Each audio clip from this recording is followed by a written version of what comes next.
ഏത് സമ്പത്ത്? സമ്പത്ത് പ്രശ്നം ഉണ്ടാക്കില്ല. ഏത് സമ്പത്ത്? നിങ്ങളുടെ സ്വന്തം കാറ് എവിടെങ്കിലും മുട്ടിയാൽ അന്ന് മനസ്സിന് ഡിസ്റ്റർബൻസ് വരില്ലേ? അത് വിറ്റതിന് ശേഷം മുട്ടിയാലോ ഒരു പ്രശ്നമില്ല. എന്തു പറ്റി? അതിപ്പോ എൻ്റെ അല്ല. അപ്പൊ എൻ്റെ മനസ്സുമായി ബന്ധപ്പെട്ടിരിക്കുമ്പോഴേ അതിന് പ്രശ്നം തരുള്ളൂ. ഇതുപോലെ തന്നെ കല്യാണം കഴിഞ്ഞു, ഭർത്താവിന് എന്തെങ്കിലും വിഷമുണ്ടായാൽ ഭാര്യയെ ബാധിക്കും, ഭാര്യയ്ക്ക് വല്ല വിഷമുണ്ടായാൽ ഭർത്താവിനെ ബാധിക്കുമെന്ന് എനിക്കറിയില്ല, എന്നാലും അങ്ങനെ വെക്കുക. അങ്ങനെ അങ്ങോട്ടും ഇങ്ങോട്ടൊക്കെ ബാധിക്കണം, പ്രശ്നങ്ങളൊക്കെ ഉണ്ടാവണം. പക്ഷെ അവർ തമ്മിൽ തെറ്റി ആകെ പ്രശ്നം, ഇനി ഒരുമിച്ച് നിങ്ങളുടെ കൂടെ ഞാൻ ഇരിക്കില്ല മനുഷ്യ എന്നൊക്കെ പറഞ്ഞ ബഹളമൊക്കെ വെച്ച് ഡൈവേഴ്സിൽ കലാശിച്ചു. അയാളുടെ പാട്ടിൽ പോയി. അയാൾക്ക് ആക്സിഡന്റ് പറ്റി, കാലൊടിഞ്ഞു എന്ന് കേട്ട് കഴിഞ്ഞാൽ ഇവരുടെ വികാരം എങ്ങനെയിരിക്കും? എത്ര എണ്ണം പൊട്ടിയുന്നു? ഒരു കാലേ ഒടിഞ്ഞുള്ളൂ. ഒന്നുകൂടിയും നേരത്തെ ആയിരുന്നെങ്കിലോ ഒരു കാലൊടിഞ്ഞു എന്ന് കേൾക്കുമ്പോൾ തന്നെ നെഞ്ച് പിടയും. ഇപ്പൊ ഒരു കാലൊടിഞ്ഞു എന്നുള്ളത് കേൾക്കുമ്പോൾ നെഞ്ച് പിടയല്ല, രണ്ടാമത്തെ കാലും കൂടെ ഒടിഞ്ഞില്ലല്ലോ എന്നുള്ളൊരു വിഷമം. അപ്പൊ എപ്പോഴാ വിഷമം വരുന്നത്? നമ്മളെ മനസ്സുമായി ബന്ധപ്പെട്ടാലേ പ്രശ്നം. അപ്പൊ ശരീരം പ്രശ്നം ഉണ്ടാക്കും, വസ്തുക്കൾ പ്രശ്നം ഉണ്ടാക്കും, ആളുകൾ. ശരീരം പ്രശ്നമുണ്ടാക്കുന്നതിനെ ആധ്യാത്മിക താപം എന്ന് പറയും. വസ്തുക്കൾ പ്രശ്നമുണ്ടാക്കുന്നതിനെ ആദി ഭൗതിക താപം എന്ന് പറയും. ബന്ധുക്കൾ, ശരീരവുമായി ബന്ധപ്പെട്ട ആളുകൾ പ്രശ്നമുണ്ടാക്കുന്നതിനെ ആദി ദൈവീക താപം എന്ന് പറയും. ഇത് വ്യഷ്ടിയിലുണ്ട്, സമഷ്ടിയിലുണ്ട്. എന്നാൽ കൂടുതൽ നമുക്കുള്ളത് വ്യഷ്ടിയില്ല. വ്യഷ്ടി എന്ന് പറഞ്ഞാൽ ഇൻഡിവിജ്വലിലാണ്. നമ്മുടെ ശരീരം ഉണ്ടാക്കുന്നതിനെ ആധ്യാത്മിക താപം, ബന്ധുക്കൾ ഉണ്ടാക്കുന്നതിനെ ആദി ദൈവിക താപം എന്ന് പറയും, വസ്തുക്കൾ ഉണ്ടാക്കുന്നതിനെ ആദി ഭൗതിക താപം. ഇത് മൂന്നും ഇല്ലാതെയാക്കുന്നവനായതുകൊണ്ട് താപത്രയ വിനാശായ ശ്രീകൃഷ്ണായ വയം നമ. എങ്ങനെയുള്ള ശ്രീകൃഷ്ണൻ? സച്ചിദാനന്ദ രൂപനായിരിക്കുന്ന ശ്രീകൃഷ്ണൻ. അദ്ദേഹത്തോട് അടുക്കും തോറും എന്താ ഉണ്ടാവുന്നത്? നമുക്ക് ഈ താപങ്ങളൊന്നും നമ്മളെ ബാധിക്കുകയില്ല. അതെങ്ങനെയാ നമ്മളെ ബാധിക്കാതിരിക്കുന്നത്? കാരണം നമ്മുടെ മനസ്സ് ആരിലേക്ക് എത്തിക്കഴിഞ്ഞു? ഭക്തിജ്ഞാന വൈരാഗ്യങ്ങളെ കൊണ്ട് ഭഗവാനിലേക്ക് എത്തിക്കഴിഞ്ഞു. ആ ഭഗവാനെ നമസ്കരിച്ചുകൊണ്ട് ഇനി ഗുരുവിനെ നമസ്കരിക്കുകയാണ്. ഇവിടെ ഗുരുവായിട്ട് ഇവിടെ കാണുന്നത് വേദവ്യാസ മഹർഷിയുടെ പുത്രനാണ്. യം പ്രവ്രജന്തമനുപേദമവേദകൃത്യം ദ്വൈവായനോ വിരഹകാതരാജുഹാവ പുത്രേതി തന്മയതയാ തരവോഭിനേതു തം സർവഭൂതഹൃദയം മുനിമാനതോസ്മി. യം പ്രവ്രജന്തമനുപേദം അഭേദകൃത്യം. വേദവ്യാസ മഹർഷിയുടെ പുത്രൻ, അദ്ദേഹത്തിന്റെ പേര് ശൈശുകൻ എന്നായിരുന്നു. അമ്മയുടെ ഗർഭപാത്രത്തിലിരുന്ന് 12 കൊല്ലം ഇരുന്ന് മനനം ചെയ്ത് അവിടെ വെച്ച് തന്നെ ജീവൻ മുക്തനായതാണ്. 12 കൊല്ലമൊക്കെ ഗർഭപാത്രത്തിലിരിക്കുക പറഞ്ഞാൽ ചില്ലറ കാര്യമൊന്നുമല്ല. വിളിച്ചിട്ട് വരുന്നില്ല, ആയിട്ടില്ല അത്രേ. പണ്ടൊരു പാർട്ടി ഉണ്ടായിരുന്നു, ഗർഭപാത്രത്തിൽ ഇരുന്നുണ്ടല്ലോ അച്ഛനെ കറക്റ്റ് ചെയ്തൊരു പാർട്ടി ഉണ്ട്. നമ്മുടെ ഭാരതത്തിൽ അങ്ങനെയൊക്കെയുള്ള മഹാത്മാക്കളുണ്ട്. അച്ഛൻ വേദം ചൊല്ലുമ്പം തെറ്റിപ്പോയി, ഉള്ളിന്ന് വിളിച്ചു പറഞ്ഞു മാഷയെ തെറ്റിയെന്ന്. ഇന്നെന്തോ അങ്ങനത്തെ കുട്ടികളൊന്നും വരാത്ത വലിയ ഭാഗ്യം. എന്നാ മിക്കവാറും അച്ഛന്മാർക്ക് കേൾക്കാനേ സമയം ഉണ്ടാവുള്ളൂ. അവിടുന്ന് പറഞ്ഞു അച്ഛാ തെറ്റിയെന്ന്. അച്ഛനങ്ങോട്ട് കലി വന്നു, കൊടുത്തൊരു ചവിട്ട് എന്നാണ്. ഗർഭപാത്രത്തിലേക്ക് ആ കുട്ടിയെ ഒരു ചവിട്ടി. എന്തോ കുട്ടി ചത്തുപോയില്ല, കുട്ടിക്ക് 8 വളവ് വന്നു എന്നാണ്. അങ്ങനെയാണത്രേ അഷ്ടാവക്രം എന്നുള്ള കഥാപാത്രം വന്നത്. ഇത് എത്ര കണ്ട് നമുക്ക് കഥ സത്യമാണെന്ന് നമുക്ക് അറിയില്ല. കാരണം ഒരു അച്ഛന് ഗർഭത്തെ നോക്കി ചവിട്ടാൻ പറ്റുമോ? ഇനി ചവിട്ടിയാൽ തന്നെ അമ്മ വെറുതെ വിടുമോ? ഇതൊക്കെയുള്ള കാര്യങ്ങൾ ഇന്നത്തെ കാലത്താണ്. ഈ ചവിട്ട് ഉറപ്പ് തന്നെയാണ്, യാതൊരു സംശയമില്ല. ഏതായാലും ഇവിടുത്തെ കഥ പറയുന്നത് 12 വർഷം എവിടെ ഇരുന്നു? ഗർഭപാത്രത്തിൽ. എന്നിട്ട് പുറത്തു വന്നൊരു ദിവസം, എന്നിട്ടോ ആളവിടെ നിന്ന് ഇറങ്ങിപ്പോയി എന്നാണ്. അങ്ങനെ ഒന്ന് ആലോചിച്ച് നോക്കും, ഒരു കുട്ടി ജനിച്ച ഉടനെ ഇറങ്ങി അങ്ങോട്ട് പോവുക എന്ന് പറഞ്ഞാൽ ഗേറ്റൊക്കെ കടന്നിട്ട് ആള് നടന്നു പോവുക. എന്നാ അച്ഛനോട് ഒരു നന്ദി പറയാം, നിങ്ങളാണല്ലോ എന്നെ ഇങ്ങോട്ട് കൊണ്ടുവരാൻ സഹായിച്ചത് എന്നുള്ളത്. അതൊന്നും പറഞ്ഞില്ല. അച്ഛനാണെങ്കിൽ പുറകിൽ പുത്ര പുത്ര പുത്ര. സിനിമയ്ക്ക് പറ്റിയ കാര്യങ്ങളാണ്. വിളി കേട്ടില്ല എന്നാണ്. തരവോപിനീതു, വൃക്ഷങ്ങളിൽ ചെന്ന് അലച്ചു അത്ര ഈ ശബ്ദം. അപ്പൊ അച്ഛന് മനസ്സിലായി, എൻ്റെ പുത്രൻ സർവഭൂതങ്ങളിലും ആ ഭൂതങ്ങളെ നിലനിർത്തുന്ന ചൈതന്യമാണ് താനെന്ന് ബോധ്യപ്പെട്ട് അതിൽ മനസ്സുറപ്പിച്ചിരിക്കുന്ന ഒരു മഹാത്മാവാണ്. പുത്ര എന്നുള്ള ഭാവത്തിൽ നിന്നൊക്കെ ആ കുട്ടി ഉയർന്നിരിക്കുന്നു. അതുകൊണ്ട് ഗുരുവായി പുത്രനെ ഞാൻ നമസ്കരിക്കുന്നു. സ്വന്തം പുത്രനെ ഗുരുവായി എടുത്ത ആളാണ് ആര്? വേദവ്യാസ മഹർഷി. ഞാൻ പറഞ്ഞല്ലോ നിങ്ങളോട്, ഭാരതീയ സംസ്കാരം എന്ന് പറയുന്നത് ഗുരു സംസ്കാരമാണ്. ഇവിടെ അച്ഛന് പുത്രനെ പോലും എന്തായി കാണാൻ പറ്റി? ഗുരുവായി കാണാൻ പറ്റി. അപ്പൊ ഭാരതീയ സംസ്കാരത്തിന്റെ മഹത്വം, ശിഷ്യൻ ഗുരുവാകുന്നു, പിന്നീട് ആ ഗുരു ശിഷ്യന് പറഞ്ഞു കൊടുക്കുമ്പോൾ ശിഷ്യൻ ഗുരുവാകുന്നു, പിന്നീട് ശിഷ്യൻ ഗുരുവായി ഇത് പറഞ്ഞു കൊടുത്തിട്ട് ആ ശിഷ്യനും ഗുരുവായിത്തീരുന്നു. അങ്ങനെ ഗുരു ശിഷ്യ പരമ്പരയാണ് നമ്മുടെ ഭാരതീയ സംസ്കാരം. മനസ്സിലായില്ലേ? അപ്പോൾ ഇവിടെ അവരൊക്കെ നമസ്കരിച്ചുകൊണ്ട് കഥയിലേക്ക് പോവുകയാണ്. ഇവിടെ ഭാഗവതത്തിന്റെ മഹാത്മ്യ കഥയിലേക്ക്. പണ്ട് ഈ കഥ നടക്കുന്നത് നൈമിഷാരണ്യം എന്ന് പറയുന്ന ഒരു സ്ഥലത്താണ്. ഞാനതിനെ ഭാഗവതം വരുമ്പോൾ കൂടുതൽ എക്സ്പ്ലെയിൻ ചെയ്യാം. ഇതിപ്പോൾ അങ്ങനെ കഥ പറഞ്ഞു പോവാം നമുക്ക്. നൈമിഷാരണ്യം എന്ന് പറയുന്ന സ്ഥലത്ത് വെച്ചിട്ടാണ് കഥ നടക്കുന്നത്. അവിടെ ശൗനകാദി ഋഷീശ്വരന്മാര് യാഗം ചെയ്യുന്നു. എങ്ങനെ ഈ നൈമിഷാരണ്യം വന്നു ചോദിച്ചു കഴിഞ്ഞാൽ, കലിയുഗം ആരംഭിച്ചപ്പോൾ ഈ ശൗനക ഋഷീശ്വരന്മാര് ബ്രഹ്മാവിനെ ചെന്നുകൊണ്ട് പറഞ്ഞിട്ട് പറഞ്ഞു, കലിദോഷം നീങ്ങാൻ ഒരു യാഗം ചെയ്യണമെന്ന് ഞങ്ങൾക്ക് മോഹമുണ്ട്. അതിന് പറ്റിയ ഇടം എവിടെയാണ് ഭൂമിയിൽ എന്ന് വെച്ചാൽ അങ്ങ് പറഞ്ഞു തരുന്നത്. അപ്പൊ അദ്ദേഹം എന്ത് ചെയ്തു? അത്രേ ബ്രഹ്മാവ് ഒരു ചക്രം കൊടുത്തയച്ചു എന്നാണ്. ഇതൊക്കെ നിങ്ങൾ കഥാരൂപത്തിലേക്ക് കേൾക്കാവേ. ഇതിൻ്റെയൊക്കെ പിന്നിലുള്ള ശാസ്ത്രീയത ഞാൻ ഭാഗവതം വരുമ്പോൾ നിങ്ങൾക്ക് പറഞ്ഞു തരുന്നുണ്ട്. ഇതിൻ്റെയൊക്കെ പിന്നിൽ സയൻസ് ഉണ്ട്. ആരാണ് ബ്രഹ്മാവ്? എന്താണ് നൈമിഷാരണ്യം? അപ്പൊ നമുക്ക് കൂടുതൽ കാണാം. ഇത് മാഹാത്മ്യമായതുകൊണ്ട് ഞാൻ ഇങ്ങനെ പറഞ്ഞു പോവുകയാണ്. അങ്ങനെ ഒരു ചക്രം നേമി കൊടുത്ത് അയച്ചു എന്നാണ്. ഇത് എവിടെ ഉശീരണം സംഭവിച്ച് എവിടെ ചേരുന്നുവോ അത് നൈമിഷാരണ്യം. ആ സ്ഥലം അറിയപ്പെട്ട് അവിടെ യാഗം ചെയ്യണം. അങ്ങനെ ശൗനക ഋഷീശ്വരന്മാര് അവിടെ യാഗം ചെയ്യാൻ തുടങ്ങി. അങ്ങനെ യാഗം ചെയ്തുകൊണ്ടിരിക്കുമ്പോൾ അങ്ങോട്ട് കടന്നു വരുന്നു സൂതൻ. ആ സൂതനെ നമസ്കരിച്ചുകൊണ്ട് സ്വീകരിച്ചുകൊണ്ട് അവര് ചോദിക്കുന്ന ചോദ്യങ്ങളാണ്: അജ്ഞാനദ്വാന്ത വിദ്വംസ കോടി സൂര്യ സമപ്രഭ സൂതാഖ്യാഹി കഥാസാരം മമ കർണരസായനം ഭക്തിജ്ഞാന വിരാഗപ്തോ വിവേകോ വർദ്ധതേ മഹാൻ മായാമോഹ നിരാസശ്ച വൈഷ്ണവേ ക്രിയതേ കഥം ഇഹ ഘോരേ കലു പ്രായോ ജീവശ്ചാസുരതം ഗതാ ക്ലേശാക്രാന്തസ്യ തസ്യൈവ ശോധനേ കിം പരായണം ശ്രേയസാമെദ്ഭവേ ശ്രേയ പാവനാനം ച പാവനം കൃഷ്ണപ്രാപ്തികരം ശശ്വൽ സാധനം തൽ വദാതുന ചിന്താമണിർലോകസുഖം സുരദ്രു സ്വർഗസമ്പദം പ്രയച്ഛതി ഗുരുപ്രീതോ വൈകുണ്ഠം യോഗിദുർലഭം. എല്ലാവരുടെ ഉള്ളിലുമുള്ള അജ്ഞാനത്തെ നീക്കി അവരുടെ മനസ്സിൽ സൂര്യകോടി സമപ്രഭ തേജസ്സാർന്ന തൻ്റെ ഉള്ളിൽ തേജസ്സിനെ കൊണ്ട് നടക്കുന്ന ഗുരു അവരുടെ ഉള്ളിലേക്കും ഈ തേജസ്സിനെ കൊണ്ടുവരാൻ ആ കഥാസാരത്തെ ഞങ്ങൾക്ക് പറഞ്ഞു തന്നാലും, ഈ ഘോരമായ കലിയിൽ നിന്നും എല്ലാ വിധത്തിലുള്ള കഷ്ടപ്പാടുകളും അനുഭവിക്കുന്നവരുടെ മനസ്സിനെ ഉയർത്തിക്കൊണ്ടുവരാൻ ഞങ്ങളെ ഈ നിമിഷം ഇവിടെ വെച്ചിട്ട് സഹായിച്ചാലും, അതുപോലെ തന്നെ ശ്രേയസ്സിൽ വെച്ച് ഏറ്റവും ശ്രേയസ്കരമായിട്ടുള്ള, അതുപോലെ തന്നെ പരിശുദ്ധമായ പാവനാനം ച പാവനം പരിശുദ്ധിയിൽ വെച്ച് ഏറ്റവും പരിശുദ്ധമായിരിക്കുന്ന ആ ഭഗവാന്റെ പ്രാപ്തി എങ്ങനെയാണെന്ന് ഞങ്ങൾക്ക് പറഞ്ഞു തന്നാലും. ഞങ്ങൾ കേട്ടിട്ടുണ്ട് ചിന്താമണി ലോകസുഖം, ചിന്താമണി കൊണ്ട് ലൗകിക സുഖങ്ങൾ വർദ്ധിപ്പിക്കാമത്രേ, സ്വർഗസമ്പദം ഉണ്ടാക്കാമത്രേ. പക്ഷേ ഗുരുവിൻ്റെ പ്രീതി ഉണ്ടെങ്കിലേ, ഗുരുവിൻ്റെ അനുഗ്രഹം ഉണ്ടെങ്കിലേ എന്ത് കിട്ടുള്ളൂ? ഭഗവൽ അനുഗ്രഹം, ഭഗവൽ അനുഭൂതി, ഭഗവാനിലേക്ക് അടുക്കാൻ പറ്റുകയുള്ളൂ. അത് ഞങ്ങൾക്ക് പറഞ്ഞു തരൂ. ഇപ്രകാരം നമ്മൾ ചോദ്യം നോക്കിക്കഴിഞ്ഞാൽ എല്ലാവരുടെ ഉള്ളിലുമുള്ള അവിവേക മനസ്സിനെ വിവേകത്തിലേക്ക് ഉയർത്താൻ വഴി പറഞ്ഞു തരൂ എന്നാണ് ചുരുക്കത്തില്.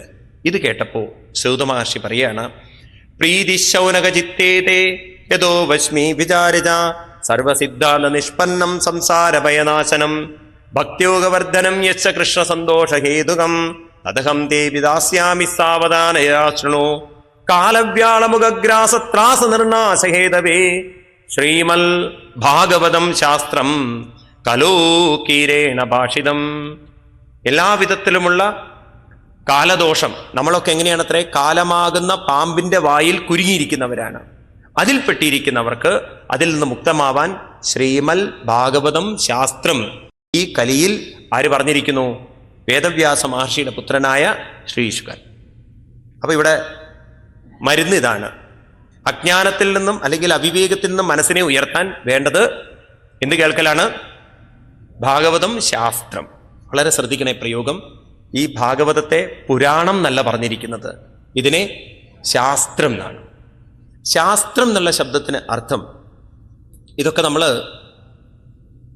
മനസ്സിലാക്കിയിരിക്കുന്നതുണ്ടല്ലോ. ഈ ഭാഗവതമൊക്കെ കുട്ടിക്കാലം മുതലേ നിങ്ങളും ഞാനൊക്കെ മനസ്സിലാക്കിയിരിക്കുന്ന കുറേ ദേവന്മാരുടെ കഥ, ശ്രീകൃഷ്ണന്റെ കഥ, ഇങ്ങനെയൊക്കെയല്ലേ. കഥകളെ ഒരിക്കലും ശാസ്ത്രം എന്ന് പറയില്ല, അതിനെ പുരാണം എന്നേ പറയുള്ളൂ. എന്നാൽ ഭാഗവതത്തിൽ ഇവിടെ പറയുന്ന സൂത മഹർഷി പറയുന്നത് ഇത് പുരാണം എന്നല്ല. ശരിക്കും ഭാഗവതം 18 പുരാണങ്ങളിൽ ഒരു പുരാണമാണ് ഏത്? ഭാഗവതം. പക്ഷെ ഇവിടെ പുരാണം എന്നല്ല വാക്ക് ഉപയോഗിച്ചിരിക്കുന്നത്, ഇവിടെ ശാസ്ത്രം എന്നാണ്. അപ്പൊ എന്താണ് ശാസ്ത്രം എന്നുള്ള ശബ്ദത്തിന് അർത്ഥം? ശാസ്ത്രം എന്ന് പറഞ്ഞാൽ ഇവിടെ ഈ നിമിഷം അനുഭവിക്കാൻ സാധിക്കുന്നത്, ഈ നിമിഷം ഇവിടെ വെച്ച് അനുഭവിക്കാൻ പറ്റുന്നത്, അനുഭവിക്കാൻ പറ്റുന്നതിനെയാണ് ശാസ്ത്രം എന്ന് പറയുന്നത്. ശാസനാൽ ത്രായതേ ശാസ്ത്രം. ശാസന കൊണ്ട് നമ്മളെ ഉയർത്തി അനുഭവിക്കാൻ സാധിക്കുന്നത്. മനസ്സിലായില്ലേ സ്വാമി എന്താ പറഞ്ഞതെന്ന്? അതായത് ശാസ്ത്രം വരുന്നത് ശ്രദ്ധയിൽ നിന്നാണ്. ശാസ്ത്രം വരുന്നത് ശ്രദ്ധയിൽ നിന്നാണ്. ഇന്ന് നമുക്ക് ശ്രദ്ധ എന്നുള്ള വാക്കിനുണ്ടല്ലോ, നമ്മൾ അത്ര അങ്ങോട്ട് അതിനെക്കുറിച്ച് മനസ്സിലാക്കിയിട്ടില്ല. കാരണം നമ്മുടെ ഈ മതത്തിന്റെ സംസ്കാരങ്ങളൊക്കെ നിൽക്കുന്നത് വിശ്വാസത്തിലാണ്. നമ്മൾ ശ്രദ്ധയിലേക്ക് കൊണ്ടുവന്നിട്ടില്ല, വിശ്വാസത്തിലാണ്. എല്ലാം വിശ്വാസം. സാധാരണ ആളുകൾ സംസാരിക്കാറുണ്ട്, എനിക്ക് ഭഗവാനിൽ വിശ്വാസമുണ്ട്, എനിക്ക് നിങ്ങളിൽ വിശ്വാസമുണ്ട്, എനിക്ക് അവരിൽ വിശ്വാസമുണ്ട്. വിശ്വാസം എന്നുള്ള വാക്കാണ് എപ്പോഴും നമ്മൾ ഉപയോഗിക്കാറ്. എന്നാൽ വിശ്വാസവും ശ്രദ്ധയും വലിയ വ്യത്യാസമുണ്ട്. എന്താ വ്യത്യാസം? ശ്രദ്ധ വരുന്നത് അറിവിൽ നിന്നാണ്, വിശ്വാസം വരുന്നത് സംശയത്തിൽ നിന്നാണ്. എന്താണ്? ശ്രദ്ധ വരുന്നത് അറിവിൽ നിന്നാണ്, വിശ്വാസം വരുന്നത് സംശയത്തിൽ നിന്നാണ്. വീട്ടിൽ കുട്ടിക്കാലത്തൊക്കെ നിങ്ങൾ കേട്ടിട്ടുണ്ടാവും, നീയാണ് ലഡു എടുത്തത് എന്ന് എനിക്കൊരു സംശയമുണ്ട് നിന്റെ കാര്യത്തിൽ. ഇവിടുന്ന് ഈ സാധനം എടുത്ത് നീയാണോ സംശയമുണ്ട്? വിശ്വസിക്കൂ അമ്മേ, ഞാനല്ല എടുത്തത്, നമ്മളെന്താ പറയാ? വിശ്വസിക്കൂ എന്നാണ് അല്ലേ? അങ്ങനെയല്ലേ? എനിക്കൊരു സംശയമുണ്ട് നീയാണോ എടുത്തത്. പിന്നെ നമ്മൾ പറയുന്ന ഈ പ്രയോഗം ഉണ്ടല്ലോ, അനവധി തവണ ആവർത്തിക്കുന്ന സാധനമാണ് സംശയം. എനിക്കത് സംശയമുണ്ട് അവരാണോ എന്ന്, അല്ലെങ്കിൽ സംശയമുണ്ട് അവർ തന്നെയാണോ വന്നത്, ഇവരാണോ വന്നത്. നോക്കൂ, അവരോട് വലിയ കൂട്ടൊന്നും കൂടാട്ടോ, എനിക്ക് അവൻ്റെ പോക്ക് അത്ര ശരിയില്ല എന്നുള്ളൊരു സംശയമുണ്ട്, തോന്നലുണ്ട്. ഇതൊക്കെ സംശയത്തിലാണ്. അപ്പൊ സംശയത്തിൽ നിന്നാണ് വിശ്വാസം വരുന്നത്. എന്നാൽ ശ്രദ്ധ വരുന്നതോ അറിവിൽ നിന്നാണ്. അമ്മ പറയാണ് വീട്ടിൽ, ഇതൊക്കെ നിങ്ങളുടെ സ്വന്തം അനുഭവമാണ് ഞാൻ പറയുന്നത്. നിങ്ങളുടെ മകൻ ദുബായിൽ നിന്ന് വന്നിരിക്കുന്നു, അല്ലെങ്കിൽ വിദേശത്ത് നിന്ന് വന്നിരിക്കുകയാണ്. അപ്പം നിങ്ങളുടെ വീട്ടിലെ ബാത്റൂം വളരെ വഴുക്കലുണ്ട്, സ്ലിപ്പറിയാണ്. അപ്പം അവൻ അകത്തേക്ക് കയറുമ്പോൾ നിങ്ങൾ പറയും, മോനെ സൂക്ഷിക്കൂ, ശ്രദ്ധിക്കൂ, ബാത്റൂം നല്ല വഴുക്കലുണ്ട്. നിങ്ങൾ പറയോ, കുട്ടി നല്ല വഴുക്കലുണ്ട്, വേണേ വിശ്വസിച്ചോളൂ എന്ന്. ഉപയോഗിക്കുമോ വാക്ക്? ആരും ഉപയോഗിക്കാറില്ല. കാരണം നിങ്ങൾക്ക് ഉറപ്പുണ്ട് എന്ത് വഴുക്കലുണ്ട്, നിങ്ങൾക്ക് അറിവുണ്ട്, അതുകൊണ്ട് നിങ്ങൾ സൂക്ഷിക്കൂ, ശ്രദ്ധിക്കൂ എന്ന് പറഞ്ഞു. നിങ്ങൾ എന്താണ് ഗ്യാസിൽ വല്ല പാലോ അല്ലെങ്കിൽ ചായ വെച്ചിരിക്കണോ, പാത്രം നല്ല ചൂടുണ്ട്, കുട്ടി ചെന്ന് എടുക്കുന്ന സമയത്ത് നിങ്ങൾ എന്താ പറയാ? എടുക്കുമ്പോൾ സൂക്ഷിക്കൂ അല്ലെങ്കിൽ ശ്രദ്ധിക്കൂ, അത് പൊള്ളും. നിങ്ങൾ പറയോ, പാത്രം നല്ല ചൂടുണ്ട് കേട്ടോ, വേണേ വിശ്വസിച്ചോളൂ എന്ന് പറയോ? ഇല്ല. കാരണം നിങ്ങൾക്ക് നല്ലവണ്ണം ഉറപ്പുണ്ട്, അറിവുണ്ട്. അപ്പൊ ശ്രദ്ധ എന്നുള്ള വാക്ക് വരുന്നത് അറിവിൽ നിന്നാണ്. എന്നാൽ വിശ്വാസം വരുന്നതോ സംശയത്തിൽ നിന്നാണ്. ഈശ്വരനിൽ വിശ്വാസമുണ്ട് എന്ന് പറഞ്ഞാൽ എന്തായിരിക്കും അർത്ഥം? ഈശ്വരൻ ഉണ്ടോ എന്നുള്ള കാര്യത്തിൽ സംശയമുണ്ട്. അത് തന്നെ. ഒരിക്കലൊരു ആള് ഒരു അമ്പലത്തിന്റെ അടുത്ത് ബാറ് പണിതു. ആ ബാറ് പണിയുമ്പോൾ തന്നെ അമ്പലത്തിലെ കമ്മിറ്റിക്കാരെല്ലാവരും ചേർന്ന് അമ്പലത്തിലിരുന്ന് പ്രാർത്ഥിക്കുകയാണ്, ഭഗവാനെ ഇത് പൊളിയണേ, ഇത് പൊളിയണേ. അതിന് പ്രത്യേക വഴിപാടുകളും പൂജകളൊക്കെ നടക്കുന്നുണ്ട്. പൊളിയണേ പൊളിയണേ പൊളിയണേ. ഇന്ന് ഇവരുടെ പ്രാർത്ഥനയൊന്നും നടന്നില്ല. ബാറിന്റെ പണിയൊക്കെ ഗംഭീരമായിട്ട് നടന്നു, അത് കംപ്ലീറ്റായി. അപ്പൊ ഇവർക്കൊക്കെ ഒരു വിഷമം, നമ്മൾ പ്രാർത്ഥിച്ചതൊന്നും നടക്കണില്ലല്ലോ. പിന്നെ കൂട്ടായ പ്രാർത്ഥന, നാട്ടുകാരെ വിളിച്ചിട്ട് പ്രാർത്ഥന, എല്ലാവരും ഇവർക്കെതിരെ. ഇതിന്റെ ഉദ്ഘാടനത്തിന്റെ തലേ ദിവസം ഭയങ്കര ഇടിയും മിന്നലും, ഇത് കത്തിച്ചാമ്പലായി. അപ്പൊ ഇവര് പറഞ്ഞു പ്രാർത്ഥനയ്ക്ക് ഫലമുണ്ട്, കണ്ടില്ലേ. ഇവര് പാട്ടുപാടി നടന്നു, ഞങ്ങൾ പ്രാർത്ഥിച്ചുകൊണ്ട് മാത്രമാണ്, കണ്ടില്ലേ, ദൈവത്തിന് അത് ഇഷ്ടമല്ല. ഇത് പൊളിഞ്ഞ് നശിച്ചപ്പോൾ ഇയാള് കോടതിയിൽ കേസിന് പോയി. എന്താ കേസെന്ന് വെച്ചാൽ, ഇതിവര് നേരിട്ട് നശിപ്പിച്ചിട്ടില്ലെങ്കിലും ദൈവത്തിനെ കൂട്ടുപിടിച്ച് നശിപ്പിച്ചതുകൊണ്ട് ഇവരുടെ പ്രാർത്ഥന കൊണ്ട് മാത്രമാണ് എൻ്റെ ബാറ് പൊളിഞ്ഞത്, അതുകൊണ്ട് ഇത്രയും എനിക്ക് കോമ്പൻസേഷൻ തരണം കോടതിയിൽ. അപ്പൊ കമ്മിറ്റിക്കാരെല്ലാവരും കൂടി തീരുമാനിച്ചു, ഞങ്ങൾ അങ്ങനെ ഒരു പ്രാർത്ഥന പ്രാർത്ഥിച്ചിട്ടുമില്ല. നുണ പറഞ്ഞവര്, അല്ലെങ്കിൽ പ്രാർത്ഥിച്ചു എന്ന് പറഞ്ഞാൽ കുടുങ്ങില്ലേ അവര്, കോടതി സത്യം പറഞ്ഞാൽ പെട്ടുപോയില്ലേ. ഞങ്ങൾ അങ്ങനെ ഒരു പ്രാർത്ഥന പ്രാർത്ഥിച്ചിട്ടുമില്ല. ഇനി ഞങ്ങൾക്ക് ഉറപ്പുണ്ട്, ഞങ്ങളുടെ അടുത്ത് പലരും ഇതുപോലെ പല പ്രാർത്ഥന പ്രാർത്ഥിച്ചിട്ടൊന്നും അതൊന്നും നടന്നിട്ടില്ല. അങ്ങനെ പ്രാർത്ഥിച്ച് നടക്കുമായിരുന്നു എങ്കിൽ ഇത് ആദ്യമേ പൊളിയേണ്ടതായിരുന്നു. അവരെ നിഷേധിച്ചു. ജഡ്ജിന്റെ മുന്നിലെ 2 പേപ്പറും. ജഡ്ജ് പറയാണ്, വളരെ പ്രത്യേക കേസിലാണ് ഇപ്പം ഞാൻ കുടുങ്ങിയിരിക്കുന്നത്, എനിക്ക് തന്നെ അതിശയം തോന്നുന്നു. അപ്പൊ എല്ലാവരും ഇങ്ങനെ അതിശയത്തോടുകൂടി ജഡ്ജിന്റെ മുഖത്തേക്ക്, എന്താവോ ഇത്ര ഗംഭീരത?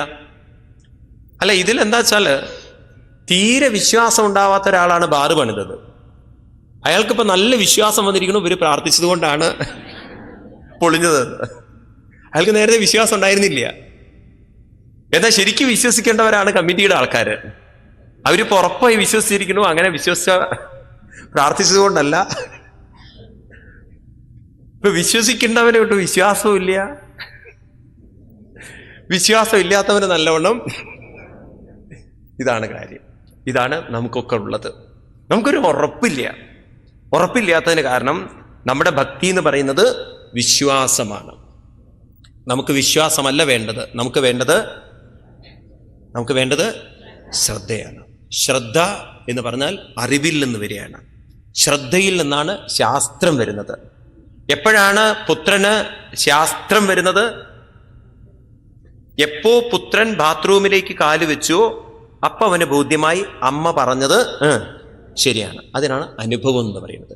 ആ നിമിഷം അവിടെ വെച്ച് അമ്മ പറഞ്ഞത് അനുഭവമായി. അതുകൊണ്ട് ശാസ്ത്രം എന്ന് പറഞ്ഞാൽ അനുഭവിച്ചറിയാൻ സാധിക്കുന്നത്. മനസ്സിലാവുണ്ടോ? അപ്പൊ ഭാഗവതം ശാസ്ത്രമാണെന്ന് പറഞ്ഞാൽ എന്താ അർത്ഥം? ഭാഗവതത്തിൽ പറഞ്ഞിരിക്കുന്നത് നമുക്ക് ഓരോരുത്തർക്കും അനുഭവിച്ചറിയാൻ സാധിക്കുന്നതാണ്. അതുകൊണ്ട് ഹിന്ദു സംസ്കാരം അനുഭവത്തിന്റെ സംസ്കാരമാണ്. ഇവിടെ വച്ച് ജീവിച്ചിരിക്കുമ്പോൾ തന്നെ അനുഭവിച്ചറിയാൻ സാധിക്കുന്ന ഒന്നിനെ കുറിച്ചാണ് ഇവിടെ പറയാനുള്ളത്. മറ്റുള്ള സംസ്കാരത്തിൽ അങ്ങനെയല്ല. മരിച്ചു പോയാൽ എന്ത് സംഭവിക്കുന്നുള്ളതാണ്. സ്വർഗത്തിലേക്ക് പോകുമോ, അവിടെ ചെന്നാൽ എന്തൊക്കെ ട്രീറ്റ്മെന്റ് ആണ് കിട്ടുക? ക്രിസ്ത്യൻ സംസ്കാരങ്ങളൊക്കെ വിശ്വസിക്കുന്നത് മരിച്ചു പോയതിനു ശേഷമാണ്. എന്നാൽ ഭാരതത്തിൽ മരിച്ചതിന് ശേഷമുള്ള കാര്യമല്ല പറയാനുള്ളത്. ഇവിടെ ജീവിച്ചിരിക്കുമ്പോൾ തന്നെ നമുക്ക് ആരെ അനുഭവിച്ചറിയാം? ഭാഗവതത്തിൽ ഏതൊരു സത്യത്തെയാണോ ചൂണ്ടിക്കാണിക്കുന്നത്, ഏതൊരു ഭഗവാന്റെ തേജസ്സിലേക്കാണോ നമ്മൾ നയിക്കുന്നത്, ആ ഭഗവാനെ ഇവിടെ വെച്ച് നമുക്ക് ജീവിതത്തിൽ അനുഭവിച്ചറിയാം. അതുകൊണ്ട് ഭാഗവതം ശാസ്ത്രമാണ്, ഏതല്ല, ഒരു പുരാണമല്ല. മനസ്സിലായില്ലോ? അപ്പം അവസാനവും ഭാഗവതത്തിൽ പറയും തസ്മാൽ. അതുകൊണ്ട് പറയാണ് ശ്രദ്ധാം ഭാഗവതേ ശാസ്ത്രേ. ഏകാദശത്തിൽ പറയുന്ന വാക്കുകളാണ്. ശ്രദ്ധാം ഭാഗവതേ ശാസ്ത്രേ. ഭാഗവത ശാസ്ത്രത്തിൽ നല്ലവണ്ണം ശ്രദ്ധ വേണം. ഇനി ഗീതയിൽ ഭഗവാൻ പറയുന്നുണ്ട്, ഇത് നമുക്കൊന്ന് മനസ്സിലാക്കിയിട്ട് മുന്നോട്ട് പോയി. ഈ ശാസ്ത്രം എന്നുള്ള വാക്ക് 16-ാം അധ്യായത്തിൽ ഗീത നിങ്ങൾ പഠിച്ചിട്ടുണ്ടെങ്കിൽ അവിടെ പറയും ഭഗവാൻ, തസ്മാൽ ശാസ്ത്രം പ്രമാണന്തേ കാര്യകാര്യവ്യവസ്ഥിഷു ജ്ഞാത്വാ ശാസ്ത്രവിധാനോക്തം കർമ്മ കർത്തുമിഹാർഹസി. തസ്മാൽ ശാസ്ത്രം പ്രമാണം തേ. എല്ലാറ്റിനും പ്രമാണം എന്തായിരിക്കണം? ശാസ്ത്രമായിരിക്കണം. നമുക്ക് എന്തു പറ്റി ചോദിച്ചു കഴിഞ്ഞാൽ, നമ്മളൊന്നും കാര്യങ്ങൾ മനസ്സിലാക്കിയിട്ടല്ല പലതും ആചരിച്ചത്. നമ്മൾ കുട്ടിക്കാലത്തെ അച്ഛനമ്മമാർ അമ്പലത്തിൽ കൊണ്ടുപോയി അങ്ങനെ പല വഴിപാടുകളും പലതും ചെയ്തു, പ്രാർത്ഥനകളൊക്കെ. അങ്ങനെ നമ്മൾ ധരിച്ചു വെച്ചിരിക്കുന്നത് ഈശ്വരൻ എന്ന് പറയുന്നത് നമ്മൾ പ്രാർത്ഥിച്ചത് തരുന്ന ഒരാളായിട്ടാണ്. എന്ത് പ്രാർത്ഥിച്ചാലും ആര് തരും? അങ്ങനെയാണല്ലോ പല പല കാര്യസിദ്ധി പൂജകളും ആ പൂജകളും ഈ പൂജകളും എല്ലാം. നിങ്ങൾക്ക് എത്ര പേർക്ക് തോന്നുന്നുണ്ട് പ്രാർത്ഥിച്ചതെല്ലാം ഈശ്വരൻ തരുന്നു? എന്നെ സംബന്ധിച്ച് എനിക്ക് മനസ്സിലായിട്ടുള്ളത്, ഈശ്വരൻ പ്രാർത്ഥിച്ചതൊക്കെ തരികയാണെങ്കിൽ ഈശ്വരന് ഭ്രാന്ത് പിടിക്കില്ലേ എന്നൊരു സംശയം. എന്തുകൊണ്ടാ ചോദിച്ചു കഴിഞ്ഞാൽ, എനിക്ക് അസുഖം ഉണ്ടെന്ന് വിചാരിക്കുക, ഞാൻ എന്തായിരിക്കും അമ്പലത്തിൽ ചെന്ന് പ്രാർത്ഥിക്കുക? എന്തിനുള്ള വഴിപാടായിരിക്കും? അസുഖം മാറണമെന്നുള്ളത്. ഈ ലോകത്തിലുള്ള എല്ലാവരും അസുഖമുള്ളവരൊക്കെ അസുഖം മാറ്റിത്തരണേ പ്രാർത്ഥിക്കും. ഡോക്ടർമാർ എന്നിട്ട് എന്താ പ്രാർത്ഥിക്കുക?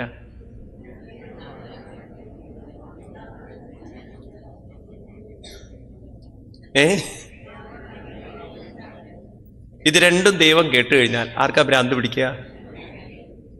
ഒരു വശത്തെ രോഗം മാറ്റിയും വേണം, മാറ്റിയവനെ വീണ്ടും രോഗിയാക്കണം. ആണോ?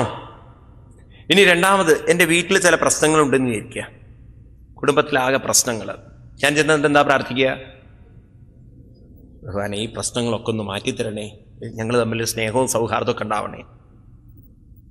ഒരു വക്കീൽ എന്നിട്ട് എന്താ പ്രാർത്ഥിക്കുക?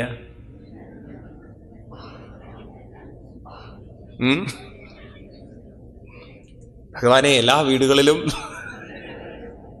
ധാരാളം പ്രശ്നങ്ങളും വിഷമങ്ങളൊക്കെ ഉണ്ടായാലല്ലേ നമുക്ക് നിലനിൽക്കാൻ പറ്റുള്ളൂ. ഇതും ദൈവം കേട്ട് കഴിഞ്ഞാലോ? പ്രാർത്ഥിക്കുന്നതൊക്കെ ദൈവം കേട്ട് കഴിഞ്ഞാൽ ആർക്കാ പ്രശ്നം ഉണ്ടാവുക? ദൈവത്തിനാണ് പ്രശ്നം. അതുകൊണ്ട് ദൈവം എന്ന് പറയുന്ന ശക്തി പ്രാർത്ഥിക്കുന്നത് കേൾക്കുന്ന ആളല്ല.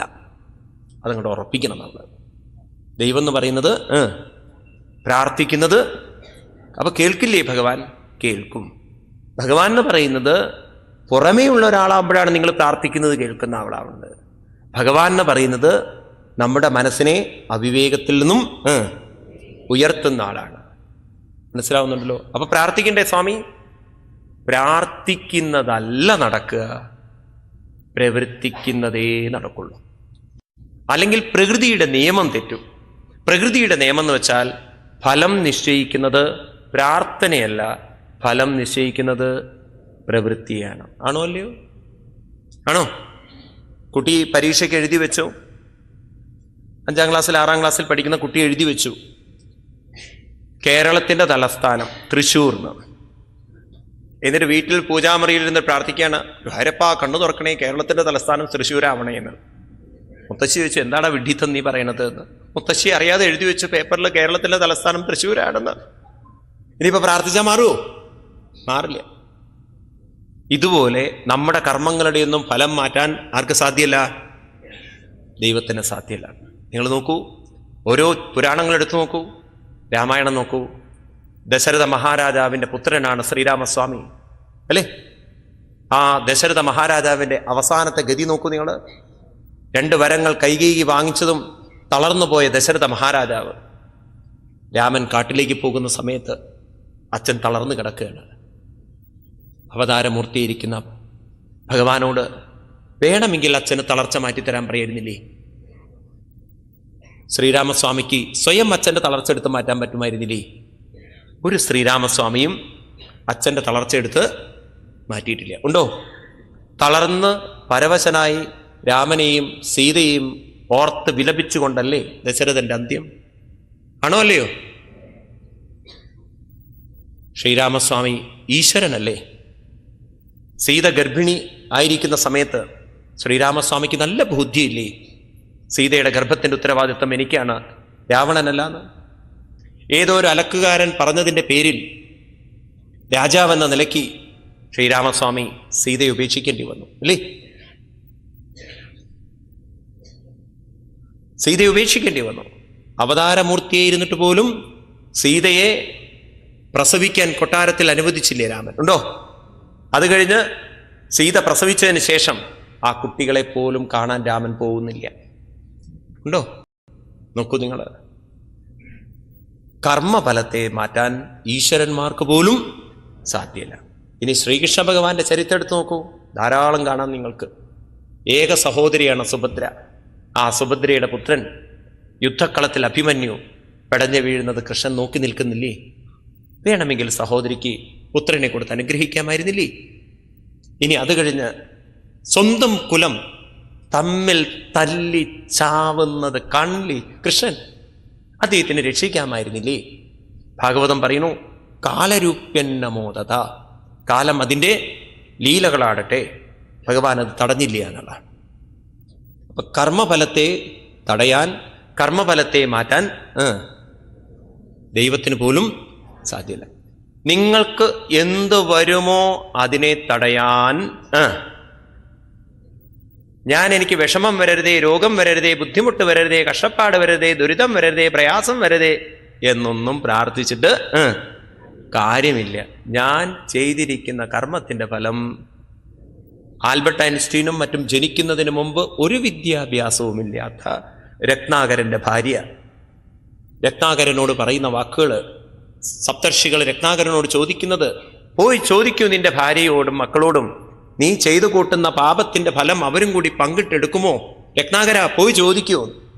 രത്നാകരൻ ചെന്ന് ചോദിക്കുന്ന സമയത്ത് ആ ഭാര്യ, ഒരു വിദ്യാഭ്യാസവുമില്ലാത്ത ഭാര്യ, ഒരു സയൻസും പഠിക്കാത്ത ഭാര്യ പറഞ്ഞു കൊടുക്കുന്നത്, താൻ താൻ നിരന്തരം ചെയ്യുന്ന കർമ്മങ്ങൾ താൻ താൻ അനുഭവിച്ചൂടന്നേ വരൂ, കർത്താവൊഴിഞ്ഞ് അന്യൻ ഭുജിക്കുമോ?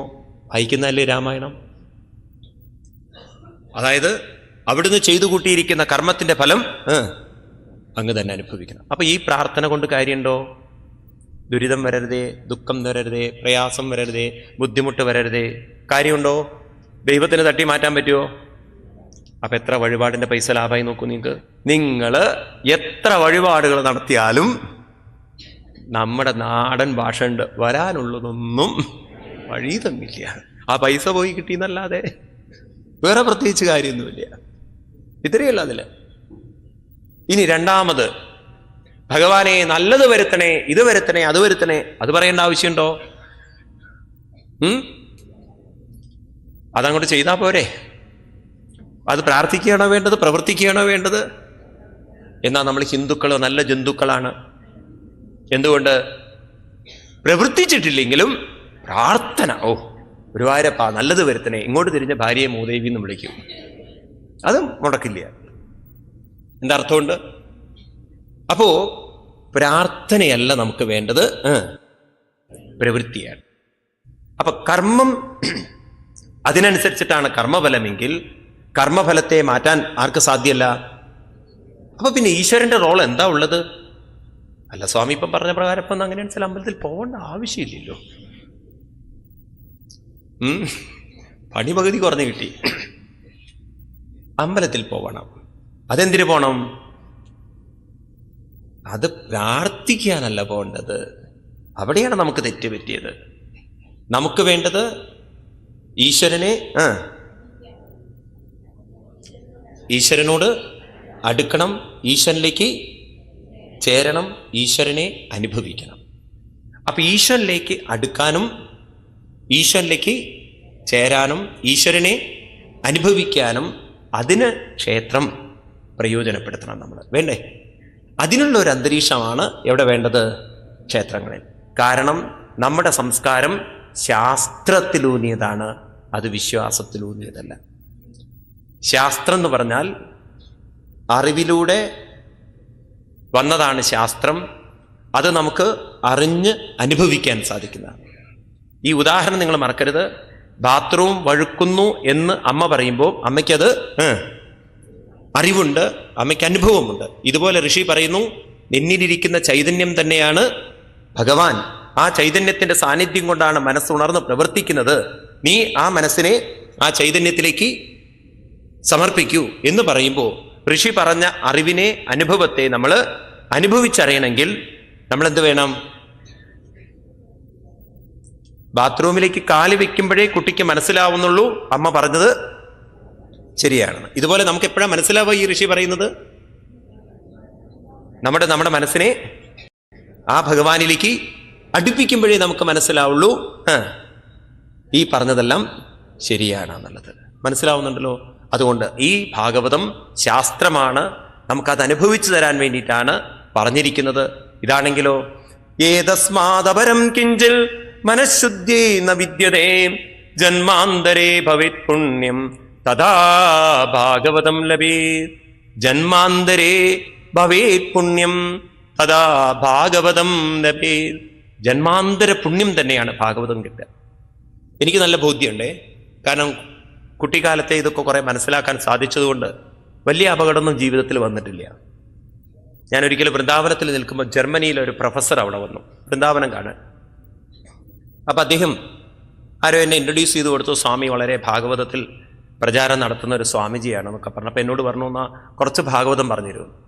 അപ്പം ഞാൻ അദ്ദേഹത്തിന് കാബിലയോപാഖ്യാനത്തിൽ ഒരു ശ്ലോകം പറഞ്ഞു കൊടുത്തപ്പോൾ അദ്ദേഹത്തിൻ്റെ കണ്ണൊക്കെ നിറഞ്ഞു. അദ്ദേഹം എന്നെ നമസ്കരിച്ചുകൊണ്ട് പറയാണ്, ഇത്ര കുട്ടിക്കാലത്ത് ഇങ്ങനെയൊക്കെ മനസ്സിലാക്കാൻ പറ്റി എന്നുള്ളത് വലിയൊരു ഭാഗ്യമല്ലേ.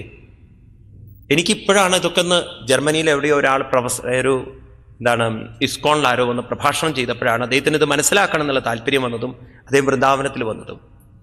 ഇനിയൊരു ജന്മം ഉണ്ടെങ്കിൽ അദ്ദേഹം പറയാണ്, കുട്ടിക്കാലത്തെ ഭാഗവതം മനസ്സിലാക്കി അത് പറയാൻ സാധിക്കുന്നൊരു ജന്മം കിട്ടുക എന്ന് പറഞ്ഞാൽ എത്ര ഭാഗ്യം തന്നെയാണ്. അപ്പോഴാണ് നമ്മൾ മനസ്സിലാക്കിയത് എത്ര ഭാഗ്യമുണ്ട് നമുക്ക് എന്നുള്ളത്. നമ്മുടെ ഒരു സ്വഭാവമുണ്ട്, മുറ്റത്തെ മുല്ലയ്ക്ക് മണമില്ല എന്ന്. അതുപോലെ നമുക്ക് കിട്ടിയ ഭാഗ്യങ്ങളൊന്നും നമ്മൾ ഭാഗ്യമായിട്ട് കണക്കാക്കില്ല. നമ്മളൊക്കെ ഈ ബക്കറ്റിൻ്റെ സ്വഭാവമാണ്. എന്താ ബക്കറ്റിൻ്റെ സ്വഭാവം എന്ന് പറഞ്ഞാൽ, ഒരു മുനിസിപ്പൽ കിണറുണ്ട്, അവിടെ ധാരാളം ബക്കറ്റ് വെച്ചിട്ടുണ്ട്. ഇപ്പോൾ ഒന്നും കാണില്ലേ, ഒക്കെ ഇപ്പോൾ പൈപ്പായില്ലേ. പണ്ട് കാലത്ത് ബക്കറ്റുകൾ വെക്കും ഈ വില്ലേജിലൊക്കെ. അപ്പം അതിലൊരു ബക്കറ്റ് മറ്റേ ബക്കറ്റിനോട് പറയാണ്, നമ്മളെപ്പോലെ നിർഭാഗ്യവാന്മാർ ആരോ ഉണ്ടാവുക ലോകത്തിൽ. അതെന്താണത്? കാരണം നമ്മൾ വെള്ളം കൊണ്ടുപോകണു, ഇങ്ങോട്ട് വരുമ്പം നമ്മൾ താഴോട്ട് വരുമ്പം കാലിയായിട്ട് വരുന്നു. എന്നും കാലിയാണല്ലോ നമ്മൾ, എന്നും കാലിയല്ലേ നമ്മൾ. അപ്പം മറ്റേ ബക്കറ്റ് പറയാണ്, എടാ വിഡ്ഢി, അങ്ങനെയല്ല ചിന്തിക്കേണ്ടത്. നമ്മളുണ്ടല്ലോ ഇങ്ങോട്ട് വരുമ്പം കാലിയാണ്, അങ്ങോട്ട് പോകുമ്പോൾ നിറഞ്ഞു തുളുമ്പിക്കൊണ്ടാ പോണത്. ഇതുപോലെ നമ്മൾ ഓരോരുത്തരും ജനിച്ച് വീണ് വന്നത് കാലിയായിട്ടാണ്. പോകുമ്പോഴെങ്കിലും നമ്മൾ മനസ്സുകൊണ്ട് നിറഞ്ഞു തുളുമ്പിക്കൊണ്ട് പോണ്ടേ? അങ്ങനെയല്ലേ വേണ്ടത്? അപ്പം അത് എത്ര നേരത്തെ ഇത് നിറയ്ക്കാൻ സാധിക്കുമോ അത്ര നേരത്തെ നിറയ്ക്കാൻ സാധിക്കുന്നത് ഭാഗ്യം തന്നെയല്ലേ? എന്താ ഒന്നും പറയാത്തത്? എനിക്കങ്ങനെയാണ് തോന്നിയിട്ടുള്ളത്. അപ്പൊ നമ്മൾ മറ്റേ ബക്കറ്റിനെ പോലെ ചിന്തിക്കരുത്. എന്ത് എല്ലാം അങ്ങോട്ട് കൊണ്ടുപോയത് കാലിയിട്ട് ഇങ്ങോട്ട് വരുന്നു, അങ്ങനെ ചിന്തിക്കരുത്. വന്നത് കാലിയായിട്ടാണ്, പോവേണ്ടത് നിറഞ്ഞു തുളുമ്പിക്കൊണ്ട് വേണം പോവാൻ. ഒരു വ്യക്തതയോടുകൂടി വേണം പോവാൻ. ഒരു സംശയം നമ്മുടെ ഉള്ളിലുണ്ടാവരുത്. ഏത് കാര്യത്തിലും നമുക്ക് ദൃഢമായ ബോധ്യം വേണം. ഏത് ചോദ്യം ആര് ചോദിച്ചാലും അതിന് വ്യക്തത ഉണ്ടാവണം. മനസ്സിലാവുണ്ടല്ലോ? അതുകൊണ്ട് ഈ ഭാഗവതം ജന്മാന്തരേ ഭവേത് പുണ്യം തഥാ ഭാഗവതം ലഭേത്. ഈ ഭാഗവതത്തെ ശ്രീശുക ബ്രഹ്മർഷി പരീക്ഷത്തിന് അനുഭവ ബോധ്യമാക്കി കൊടുത്തു. 7ാമത്തെ ദിവസം പരീക്ഷത്തിന്റെ വായിൽ നിന്ന് കേൾക്കുന്നത്, ഇപ്പോൾ എനിക്ക് തക്ഷകൻ മുന്നിൽ വന്നാൽ പോലും അല്പം പോലും ഭയമില്ല. നേരത്തെ ഭയന്ന മനസ്സ് ഇപ്പോൾ ഭയത്തെ നേരിടാൻ പ്രാപ്തമായിരിക്കണം. അതിനർത്ഥം മനസ്സെവിടെ എത്തിക്കഴിഞ്ഞിട്ടുണ്ട്? നേരത്തെ ശരീരബോധത്തിലായിരുന്ന മനസ്സ്, അവിവേകത്തിലായിരുന്ന മനസ്സ് ഇപ്പോൾ വിവേകത്തിലേക്ക് ഉയർന്ന് ഭഗവാനിലേക്ക് എത്തിയിട്ടുണ്ട്. അദ്ദേഹം പറയുന്നു, കാൽക്കൽ വീണുകൊണ്ട് പറയുന്നു, അജ്ഞാനം ച നിരസ്തം മേ ജ്ഞാന വിജ്ഞാന നിഷ്ഠയാം ഭവദാദർശിതം ക്ഷേമം പരം ഭഗവതപദം. അവിടുത്തെ വിവേകം കാണിച്ചു തരുന്ന അറിവുകൊണ്ട് എൻ്റെ ഉള്ളിലുള്ള അവിവേകം പോയി. അജ്ഞാനം നിരസ്തം, ജ്ഞാനം വിവേകം എനിക്ക് വന്നു. ഭവദാദർശിതം ക്ഷേമം പരം ഭഗവതപദം.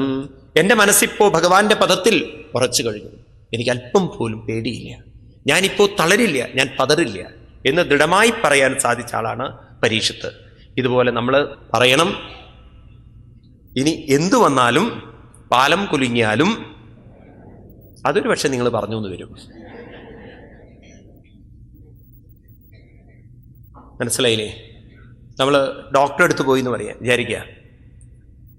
ഇപ്പം ഡോക്ടർ പറഞ്ഞു ചെക്ക് ചെയ്യാൻ പലതും, ഉള്ളതൊക്കെ ചെക്ക് ചെയ്തു, ഷുഗർ ഗീർ എന്നൊക്കെ പറഞ്ഞിട്ട് ബ്ലഡ് റിപ്പോർട്ട് മേടിക്കാൻ നിങ്ങൾ പോകണം. ആ സമയത്ത് ഡോക്ടർ ചോദിക്കുകയാണ്, ഒറ്റയ്ക്കാണോ വന്നത്?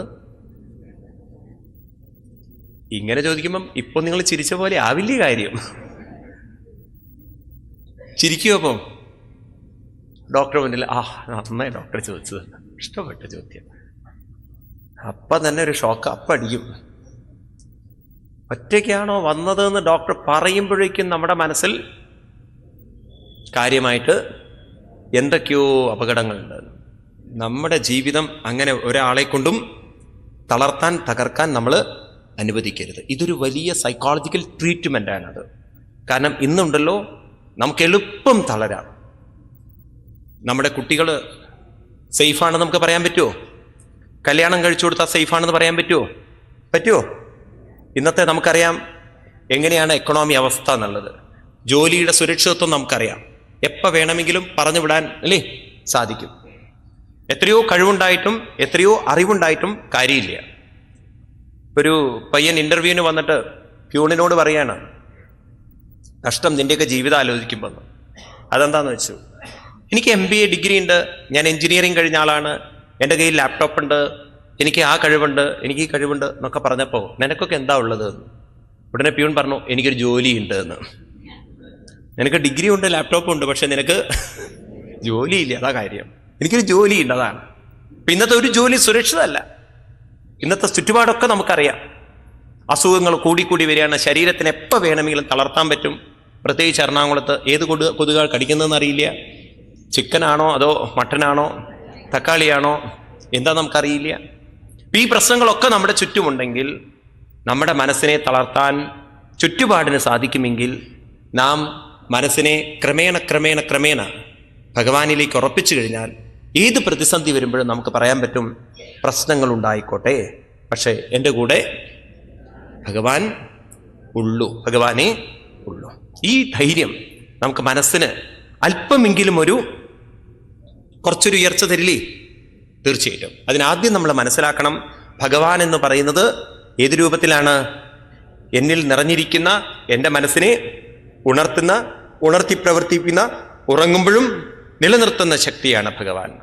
ഇപ്രകാരം പറഞ്ഞുകൊണ്ട്, അതുകൊണ്ട് ഈ ഭാഗവതം ജന്മാന്തരെ പുണ്യം തന്നെയാണ്. ഇത് പരീക്ഷിത്ത് മഹാരാജാവിന് പറഞ്ഞു കൊടുത്തു, അദ്ദേഹത്തിന്റെ മനസ്സിനെ ഉയർത്തി. അങ്ങനെ ഇരിക്കെ ഒരിക്കലും പരീക്ഷത്തിന് ഭാഗവതം പറഞ്ഞു കൊടുക്കുമ്പോൾ, ഇത് പുരാണത്തിൽ വരുന്നൊരു കഥയാണ്. അവിടെ ദേവന്മാർ വന്നു അത്രേ. ദേവന്മാരെപ്പോഴും പാരവയ്ക്കുന്ന ഗ്രൂപ്പാണല്ലോ. അന്ന് അദ്ദേഹം പറഞ്ഞതുപോലെ, രാധാകൃഷ്ണൻജി പറഞ്ഞതുപോലെ, അവർക്ക് എപ്പോഴും അസൂയാണ്. അപ്പൊ ദേവന്മാരവിടെ അമൃതമായിട്ട് വന്നു എന്നാണ്. അങ്ങനെ ഒരു കാര്യം സങ്കല്പിക്കുക. അപ്പൊ ദേവേന്ദ്രനും കൂട്ടുകയാണ്. ചോദിച്ചു, എന്താ കാര്യം? അല്ല, ഞങ്ങൾക്ക് ഭാഗവതം ഇങ്ങോട്ട് തന്നാൽ അദ്ദേഹത്തിന് പരീക്ഷത്തിന് അമൃതം അങ്ങോട്ട് കൊടുക്കാൻ. ശ്രീശുഖ ബ്രഹ്മർഷി പൊട്ടിച്ചിരിച്ചുകൊണ്ട് പറഞ്ഞു, എന്ത് അമൃത്, എന്ത് കാര്യം നിങ്ങളുടെ അമൃത് കൊണ്ട്? കൊണ്ടുപോകൂ ദേവന്മാരെ. കൊക്കഥ കൊസ്വത എന്തു കാര്യമുണ്ട് അതുകൊണ്ട്? ഇതൊന്നും ഈ ഭാഗവതാമൃതത്തിന്റെ അടുത്ത് പോവില്ല, കൊണ്ടുപോയിക്കോളൂ.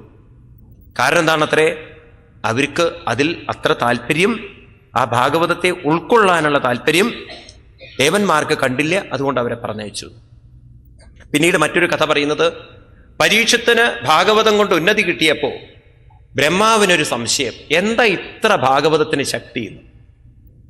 ഒന്ന് നോക്കണല്ലോ. ഒരു തുലാസ് കൊണ്ടുവന്ന് ഒരു തട്ടിൽ ഭാഗവതവും മറുതട്ടിൽ മറ്റ് ശാസ്ത്രങ്ങളൊക്കെ വെച്ച് നോക്കിയത്രേ.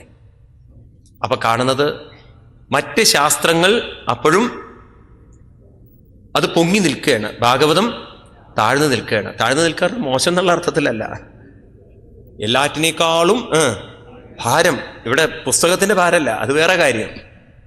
പുസ്തകം തന്നെ 2 വോള്യം ഉണ്ടല്ലോ, ആ അർത്ഥത്തിലല്ല ഇവിടെ. അതിൻ്റെ അറിവ് കൊണ്ടും അതിൻ്റെ സമ്പത്ത് കൊണ്ടും അതിൻ്റെ ഉള്ളിലെ ഘടന കൊണ്ടും എല്ലാം കൊണ്ടും മറ്റ് ശാസ്ത്രത്തെക്കാൾ ശ്രേഷ്ഠമാണ്. അങ്ങനെയുള്ള ഭാഗവതം ഇതിന് ചിട്ടപ്പെടുത്തിയത്, സപ്താഹ രൂപത്തിൽ ചിട്ടപ്പെടുത്തിയത് സനൽകുമാരാദി മഹർഷിമാരാണ്. അത് അദ്ദേഹം നാരദ മഹർഷിക്ക് പറഞ്ഞു കൊടുത്തു എന്ന് പറഞ്ഞപ്പോൾ പറഞ്ഞു, ശരി, അതെങ്ങനെയാണ് ഉണ്ടായത് എന്നുള്ള കഥ പറയുമ്പോൾ, ഒരിക്കൽ നാരദ മഹർഷി ഭാരതത്തിലൊക്കെ ഒന്ന് ചുറ്റിക്കറങ്ങാൻ വേണ്ടി വന്നു. അവിടെ നിന്നാണ് കഥ തുടങ്ങുന്നത്. നാരദ മഹർഷിക്ക് ഇടയ്ക്ക് ഭൂമിയിലേക്ക് വരാൻ തോന്നും. അപ്പോഴൊക്കെ കഷ്ടപ്പാടുകളായിരിക്കും ഇവിടെ. നാരദ മഹർഷി വന്നു. എവിടേക്കാണ് അത്രേ? അഹം ത്വ പൃഥിവിം യാദോ ജ്ഞാത്വാ സർവോത്തമാമിതി പുഷ്കരം ച പ്രയാഗം ച കാശിം ഗോദാവരിം തഥാ ഹരിക്ഷേത്രം കുരുക്ഷേത്രം ശ്രീരംഗം സേതുബന്ധനം ഏവമാദിഷ്ഠിത്തേഷു ബ്രഹ്മമാണൈതസ്തദാ. അപ്പൊ ഇങ്ങനെ പല സ്ഥലങ്ങൾ. ഒരുപക്ഷെ കേരളത്തിലും വന്നിട്ടുണ്ടാവും. കേരളത്തിൽ വന്നാൽ കണക്കായി. എന്നാ അവിടെയൊന്നും അവശ്യം കുത്രജിത് ധർമ്മ മനസ്സന്തോഷകാരകം, മനസ്സിന് സന്തോഷം തരുന്ന ഒരു കാര്യവും അവിടെ കണ്ടില്ല. എങ്ങനെയാ കേരളത്തിൽ വന്ന് കാണുക? മറ്റുള്ള സ്ഥലങ്ങളൊക്കെ പോട്ടെ, ഇവിടെ തന്നെ വന്നാൽ ധാരാളല്ലേ. കണ്ണൂർ വന്നു കഴിഞ്ഞാൽ നോക്കൂ നിങ്ങൾ, എന്നും വെട്ടിക്കൊലയാണ്. ഇന്ന് നാരദ മഹർഷി വന്നാൽ അദ്ദേഹത്തിന് ടെൻഷൻ ആവാനേ സമയം ഉണ്ടാവുള്ളൂ. കണ്ണൂർ എത്തുമ്പോഴേക്കും രാഷ്ട്രീയ കൊലപാതകം, കോഴിക്കോട് എത്തുമ്പോഴേക്കും മാറാട്, അത് കഴിഞ്ഞ് മലപ്പുറത്ത് എഴുതിയുമ്പോഴേക്കും ഹവാല, ഒറ്റപ്പാലത്തിൽ എത്തിക്കുമ്പോഴേക്കും പാർട്ടിക്കാർ തമ്മിൽ അടി, അത് കഴിഞ്ഞ് എറണാകുളത്ത് എത്തുമ്പോഴേക്കും കോടതിയിലടി, അത് കഴിഞ്ഞ് തിരുവനന്തപുരത്തുമ്പോഴേക്കും എന്താ ലാവലിനോ. ഇതെല്ലാം കൂടി കാണുമ്പോൾ നാരദ മഹർഷിക്ക് തോന്നും ഭേദം അവിടെ തന്നെയാണെന്ന്. പിന്നെണ്ടോ മറ്റുള്ള സ്ഥലങ്ങളുടെ ഒക്കെ കാര്യം. ഇങ്ങനെ ഓരോ സ്ഥലങ്ങളിൽ ഓരോ നാട്ടിലും പോയി അവിടെയൊക്കെ പ്രശ്നങ്ങൾ. സത്യം നാസ്തി, സത്യം പൊളിഞ്ഞുപ്പം. സത്യം എന്ന് പറഞ്ഞാൽ അത് കമ്പ്യൂട്ടർ പൊളിഞ്ഞു. സത്യം നാസ്തി, ഇതൊക്കെ അന്നേ ഭാഗവത്തിൽ എഴുതി വെച്ചിട്ടുണ്ടേ, സത്യം പൊളിയുന്നുള്ളത്. വേദവ്യാസ മഹർഷിയെ സമ്മതിക്കന്നെ വേണം. ഒരു പക്ഷെ അവരോട് പറഞ്ഞിരുന്നെങ്കിൽ അവർ നമുക്ക് കാശ് തരുമായിരുന്നു. ഇതന്നേ എഴുതി വെച്ചിട്ടുണ്ട്. സത്യം നാസ്തി, സത്യം ഉണ്ടാവില്ല. തപ ശൗചം ദയാദാനം ഇതൊന്നും ഉണ്ടാവില്ല. ഉദരം പരിണോ ജീവ. ഈ കാലത്ത് ആളുകൾക്ക് വയറ് നിറയ്ക്കാനും പിന്നെ വയറ് നിറഞ്ഞു കഴിഞ്ഞാൽ വേണ്ടാത്ത വിചാരങ്ങളും ഇതൊക്കെ ഉണ്ടാവുള്ളൂ. മന്ദാസു മന്ദപതയോ മന്ദഭാഗ്യ. ആളുകൾക്ക് ബുദ്ധി ഉണ്ടാവും, പക്ഷെ അത് വേണ്ടാത്ത കാര്യത്തിൽ ധാരാളം ഉപയോഗിക്കും, വേണ്ടതിൽ കുറച്ച് ഉപയോഗിക്കും. പാകണ്ഡ നിരതാസന്തോ വിരക്ത സപരിഗ്രഹാം തരുണി പ്രഭുതാഗേഹേ. സ്ത്രീകൾ പാവം ജോലിക്ക് പോകണം, അന്ന് എഴുതി വെച്ചിട്ടുണ്ട്. അന്നത്തെ സ്ത്രീകളൊന്നും ജോലിക്ക് പോകേണ്ടതുണ്ടാവില്ല. ഇങ്ങനെയൊക്കെ ആശ്രമായവനെ ആശ്രമങ്ങളൊക്കെ, ആശ്രമത്തിന്റെ പവിത്രത നഷ്ടപ്പെടും. തീർത്ഥാനി, തീർത്ഥസ്ഥലങ്ങളൊക്കെ കച്ചവട സ്ഥലങ്ങളാവും. ഇതൊക്കെ കണ്ടിട്ട് പിന്നെ യോഗീനൈവ സിദ്ധോവാനജ്ഞാനി സൽക്രിയോ നര. ഈ കലിയിൽ നല്ലൊരു സംസ്കാരമുള്ള ആളുകള്, സിദ്ധന്മാരുണ്ടാവില്ല, സന്യാസിമാരുണ്ടാവില്ല, പൂജാരിമാരുണ്ടാവില്ല. അട്ടശൂല ജനപദ, നാട്ടിൻപുറങ്ങളൊക്കെ, നാട്ടിൻപുറത്തിന്റെ നന്മ നഷ്ടപ്പെടും. ശിവശൂലാതിജാതയ, ബ്രാഹ്മണന്മാര് പണത്തിനു വേണ്ടി എന്തും കാണിക്കും. ഇങ്ങനെ നടന്ന് ഏവൻ പശ്യൻ കലേ ദോഷൻ പര്യടന്നവനീമഹം യാമുനം തടമാപന്നു എത്ര ലീലാഹരേരബുൾ. അതേ നടന്ന് നടന്ന് നടന്ന് യമുനാ നദി തീരത്തെത്തിയപ്പോ, അവിടെ ഹരിയുടെ ലീല നടന്ന സ്ഥലത്തെത്തിയപ്പോ അവിടെ ഒരു ആശ്ചര്യം കണ്ടു. എന്താണ് അത്ര ആശ്ചര്യം? തരുണി തത്ര നിഷണ്ണാഗിന്നമാനസ. ഒരു തരുണി വേദനിച്ചുകൊണ്ട് വാടിത്തളർന്നുകൊണ്ട് ഇരിക്കുന്ന ഒരു പെൺകുട്ടി, യുവതിയാണ്. അടുത്തു നോക്കിയപ്പോ വൃദ്ധോ തോ പതിതോ പാർശ്വേ. രണ്ട് കുട്ടികള് ആ യുവതിയുടെ അടുത്ത് തളർന്നു കിടക്കുന്നു. നിശ്വസന്തോ, ശ്വാസം വലിക്കുന്നുണ്ട്. അചേതനോ, മരിച്ചതിന് തുല്യം. ശുശ്രൂഷന്തി പ്രബോധന്തി രുദതി. ആ ദേവി അവരെ ശുശ്രൂഷിക്കുന്നുണ്ട്, അവരെ പരിചയിക്കുന്നുണ്ട്. പക്ഷെ കണ്ണുനീര് നിറഞ്ഞിരിക്കുകയാണ്, വേദനയുണ്ട്. വീണ്ടും നോക്കുമ്പോ പീജ്യമാനശ്ചത സ്ത്രീ ബോധ്യമാന. അവരെ വീശിക്കൊണ്ട് അനേകം സ്ത്രീകള്. നാരദ മഹർഷിക്ക് ആശ്ചര്യം, ആരാ ഈ പെൺകുട്ടി? ആരാ ഈ തളർന്നു കിടക്കുന്ന രണ്ടുപേര്? ആരാ ഈ വീശിക്കൊണ്ട് പരിചരിക്കുന്നവര്? ഇതൊക്കെ മനസ്സിലാക്കാൻ വേണ്ടിയിട്ട് നാരദ മഹർഷി അടുത്ത് ചെന്നു. നാരദ മഹർഷി കണ്ടതും വളരെ ആദരവോടെ സ്വീകരിച്ചുകൊണ്ട് പറഞ്ഞു, ഭോ ഭോ സാധോ ക്ഷണം ദിഷ്ട മശ്ചിന്താമഭിനാശയ ദർശനം തവലോകസ്യ സർവദാഗഹരം പരം ബഹുദാ തവ വാക്യേന ദുഃഖശാന്തിർഭവിഷ്യതി യഥാ ഭാഗ്യം ഭവേൽ ഭൂരി ഭവതോ ദർശനം യഥാ. നാരദ മഹർഷിയെപ്പോലുള്ള ഒരു പരമഗുരുവിനെ കണ്ട് തൻ്റെ ദുഃഖങ്ങളിൽ നിന്നും തന്നെ മുക്തമാക്കാൻ സാധിക്കുമെന്ന് പരിപൂർണ ബോധ്യമുള്ള ദേവി നമസ്കരിച്ചുകൊണ്ട് പറഞ്ഞു, ഭാഗ്യവതിയാണ് ഞാൻ. കാരണം എൻ്റെ കുട്ടികൾ തളർന്നു കിടക്കണു, എന്നെയും അവരെയും ഉയർത്താൻ സാധിക്കുന്ന ഒരു മഹാത്മാവിൻ്റെ സാന്നിധ്യം എനിക്കുണ്ടായല്ലോ. മഹർഷിയെ എൻ്റെ ദുഃഖത്തിൽ നിന്ന് എന്നെ മുക്തമാക്കൂ. അപ്പൊ ദേവിയോട് ചോദിക്കുകയാണ്, വദദേവി വദസ്തവിസ്താരം സ്വസ്യ ദുഃഖസ്യ കാരണം. എനിക്ക് ആശ്ചര്യം തോന്നുന്നു, ആരാ ഈ ദേവി? ആരാണ് ഈ കുട്ടികള്? എനിക്ക് മനസ്സിലാവുന്നില്ലേ നിങ്ങളെ, എന്താ ദുഃഖത്തിന് കാരണം എന്ന് പറഞ്ഞപ്പോൾ ദേവി പരിചയപ്പെടുത്താണ്, അഹം ഭക്തിരിതിക്കാതോ. എന്താ ദേവിയുടെ പേര്? ഭക്തി ദേവി. ഇമോദ്മേ തനയോ മതോ. ഈ രണ്ട് കുട്ടികളും എൻ്റെ കുട്ടികളാണ്. അവരുടെ പേരാണെങ്കിൽ ജ്ഞാനമെന്നും വൈരാഗ്യമെന്നും. എന്തൊക്കെ സമ്പത്താ വേണ്ടത്? ഭക്തി വേണം, ജ്ഞാനം വേണം, വൈരാഗ്യം പലർക്കും ഉണ്ട്. അപ്പൊ ഇവിടെ 2 കുട്ടികൾ, 3 പേര് തളർന്നിരിക്കുക. അമ്മ ഉണർന്നിട്ടുണ്ടെങ്കിലും അമ്മ കുട്ടികൾ തളർന്ന കാരണം അമ്മയും തളർന്നു. ജ്ഞാനമെന്നും വൈരാഗ്യമെന്നും. എവിടുന്നാണ് ദേവി വരുന്നത്? ഈ സേവിക്കുന്നവരാരാണ്? ഗംഗാദി തുടങ്ങിയിട്ടുള്ള ദേവിമാരാണ്. അപ്പൊ എങ്ങനെയാ ദേവി ഇവിടെ എത്തിച്ചേർന്നത്? ദേവി ഇപ്പൊ ഇരിക്കുന്ന വൃന്ദാവനത്തിലാണ്. പറയാണ്, ഉൽപ്പന്നാദ്രവിടെ, ദ്രാവിഡ ലോകത്തിലാണ് ഞാൻ ജനിച്ചത്. ദ്രാവിഡം എന്ന് പറഞ്ഞാൽ കേരളം തമിഴ്നാടൊക്കെ ചേർന്ന സ്ഥലമാണ് ദ്രാവിഡം. പിന്നീടാണ് കേരളം വന്നത്. അപ്പൊ ഭക്തി ജനിച്ചത് എവിടെയാണ്? കേരളത്തിലൊക്കെ ആയിരിക്കും. അതുകൊണ്ടാണ് ഭക്തി ഇപ്പോഴും ഉള്ളതെന്ന് പറയുന്നത്. നോക്കൂ എത്ര ഗംഭീരാണ്. വൃദ്ധിം കർണാടകയിൽ ചെന്നപ്പോൾ ഒന്നുകൂടി വൃദ്ധി. അപ്പൊ കേരളത്തിനേക്കാൾ സ്ട്രോങ് അവിടെ തോന്നണോ? അത് കഴിഞ്ഞിട്ടോ കൊജിൻ മഹാരാഷ്ട്ര, കുറച്ചുകൂടി കർണാടകയിൽ മഹാരാഷ്ട്രയിലെത്തിയപ്പോൾ ഒന്നുകൂടി ഉഷാറായി. ഗുർജരെ ജീർണത, ഗുജറാത്തിലെത്തിയപ്പം കഴിഞ്ഞു അത്രേ. പിന്നെ അവിടുന്ന് വീണ്ടും ഞാൻ കുട്ടികളെയും കൊണ്ട് പോയി വൃന്ദാവനം പുനഃപ്രാപ്യ, വൃന്ദാവനത്തിലെത്തി. അവിടെ പിന്നെ ഭഗവാന്റെ നാമസങ്കീർത്തനം നടക്കുന്ന സ്ഥലല്ലേ. ഞാനെന്തായി? യുവതി ജാതാഹം, ഞാൻ യുവതിയായി തീർന്നു. പക്ഷേ എൻ്റെ കുട്ടികൾ ഇവിടെ അങ്ങോട്ട് കടന്നുപോയി. അവരെ ഉണർത്താൻ ആർക്കും സാധിച്ചില്ല. അതുകൊണ്ട് നാരദ മഹർഷി, വൈപരീത്യം കുതസ്ഥിതം, ഇതെനിക്ക് മനസ്സിലാവുന്നില്ല. സാധാരണ അമ്മ യുവതിയും കുട്ടികൾ യുവാക്കളും ആവേണ്ടതാണ്. ഇന്നാണെങ്കിൽ ഞാൻ യുവതിയും എൻ്റെ മക്കൾ നല്ല വൃദ്ധന്മാരും. നാരദ മഹർഷിക്ക് കലിയുഗത്തിനെ കുറിച്ച് നല്ലോണം മനസ്സിലായി ഉണ്ടാവില്ല. കലിയുഗത്തില് മക്കൾ വൃദ്ധന്മാരാവും, അമ്മമാര് ചിലപ്പോ യുവതികളായി എന്നൊക്കെ വരും. ഇതെന്താ ഈ വൈപരീത്യം വന്നിരിക്കുന്നത്? ഉടനെ നാരദ മഹർഷി ഉത്തരം പറയാണ്. നാരദ മഹർഷി പറയുന്നു, ഇതിന് കാരണം എന്താണെന്ന് വെച്ചാൽ ദേവി ഇവിടെ കലി വന്നിരിക്കുകയാണ്. ഈ കലിയുഗത്തിലുണ്ടല്ലോ കുകർമാചരണം, അതാണ് കുകർമ്മങ്ങൾക്ക് ആചരണം വരും, ആചരണത്തിന് പ്രാധാന്യം വരും.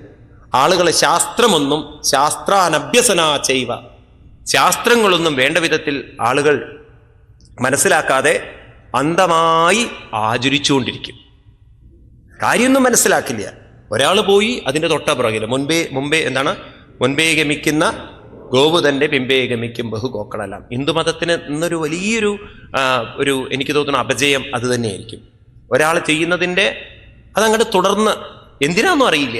ഏതൊക്കെ അമ്പലത്തിൽ ഏതൊക്കെ വിഗ്രഹം നമുക്കറിയില്ല. ഇന്ന് പിന്നെ എഴുതി വെച്ചിട്ടുണ്ട് ഇംഗ്ലീഷിലൊക്കെ, ഭഗവതി ഭഗവാൻ എന്നൊക്കെ. കാരണം ഇപ്പം ദൈവങ്ങൾക്ക് ഇംഗ്ലീഷേ അറിയുള്ളൂ എന്നുള്ളതുകൊണ്ട്.